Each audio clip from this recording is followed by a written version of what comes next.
नमस्कार, आप देख रहे हैं पहली आवाज न्यूज और मैं हूं आपके साथ मानवी ठाकुर। शुरुआत करते हैं आज की खास खबरों के साथ। ब्रेकिंग न्यूज सागर जिले के ब्लॉक बंदरी से।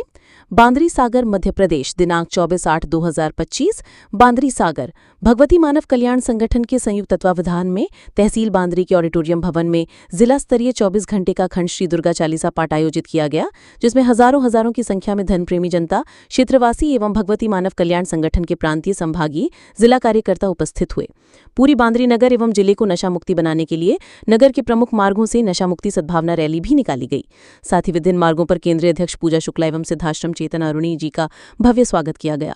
उसके पश्चात परमहंस योगीराज श्री शक्तिपुत्र जी महाराज एवं माध्य शक्ति जगतजननी जगदम्बा की दिव्यार्थी संपन्न की गई और कार्यक्रम का समापन किया गया। कार्यक्रम में मुख्य अतिथि के रूप में पधारी हुई भगवती मानव कल्याण संगठन की केंद्रीय अध्यक्ष पूजा शुक्ला जी ने उपस्थित जन समुदाय को संबोधित किया। आपने अपने संबोधन में कहा कि कर्म ही मनुष्य का भविष्य तय करता है। जैसा आपका कर्म होगा वैसा आपको फल मिलेगा और वैसा ही आपका भविष्य होगा। अच्छे कर्मों का फल सदैव अच्छा ही होता है और बुरे कर्मों का फल हमेशा बुराई होता है। आज समाज में नाना प्रकार की कथावाचक लोगों का भविष्य बताने का दावा करते हैं। उनके स्वयं का भविष्य अंधकार में जा रहा है, लोगों को टोटकों और झूठे चमत्कारों की दिशा में बढ़ा रहे हैं। उन सभी कथावाचकों को स्वयं का भविष्य पता करने की पात्रता नहीं है, केवल समाज को ठगने का कार्य किया जा रहा है। भगवती मानव कल्याण संगठन दिन रात श्री शक्तिपुत्र जी महाराज जी के दिशा निर्देशन पर चलकर लोगों को नशाबान से मुक्त चरित्रवान बनाने का प्रयास कर रहा है। साथ ही धर्म, राष्ट्र, मानवता की सेवा के लिए प्रेषित कर रहे हैं। जब तक कि समाज नशा मुक्ति नहीं हो जाता, जब तक उसका आध्यात्मिक और भौतिक विकास नहीं हो सकता। बंडा से ब्रजेश सिंह लोधी की रिपोर्ट। जगदम्बा की आराधना करते हैं और सबसे पहले मैं बता दूं कि पीछे बहुत शोर हो रहा है, बातचीत हो रही है। मैं शांत रहने के लिए नहीं कहूंगी, मेरी आवाज आप लोगों से ज्यादा बुलंद है, लेकिन एक चीज का ध्यान रखिए कि ये जो मंच बना हुआ है यहाँ पर,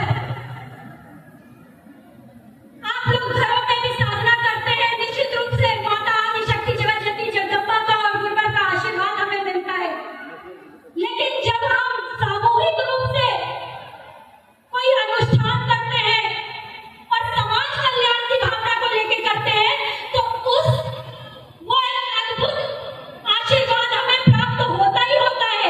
तो जब तक हम इस मंच के सामने रहे, शांति के साथ मानसिक रूप से मां गुरुवर का अगर मंत्र जाप करते रहेंगे, तो निश्चित रूप से हमें वह आशीर्वाद अवश्य प्राप्त होगा।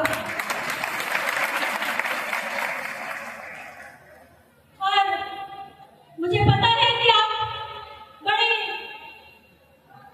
आशा से मेरी तरफ देख रहे हैं।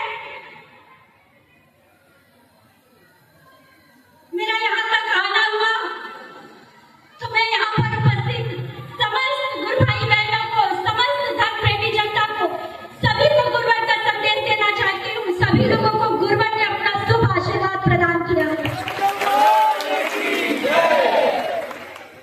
और एक और अद्भुत पल है कि हो सकता है कि इस अवस्था पर आकर, उम्र की एक सीमा पर आकर हमारे आपके मन में कुछ मतभेद हो सकते हैं, मनभेद हो सकते हैं, और हम फिर भी बैठकर यहाँ पर साधना करते हैं। लेकिन एक बात का मैं विश्वास दिलाती हूँ कि जिन छोटे छोटे बच्चों ने यहाँ पर माँ का जयकारा लगाया है, गुरुवर का जयकारा लगाया है, माँ गुरुवर का जयकारा हम इसलिए लगाते हैं कि हम माँ और गुरुवर को अपनी इस साधना में आमंत्रित कर सके, उनका आवाहन कर सके कि वह आए और हमें आशीष प्रदान करें। लेकिन जब मन के साथ छोटे छोटे बच्चे माता आदि शक्ति जगतजननी जगदम्बा को बुलाते हैं, तो खबरों का सिलसिला लगातार जारी है। आप देखते रहिए पहली आवाज न्यूज।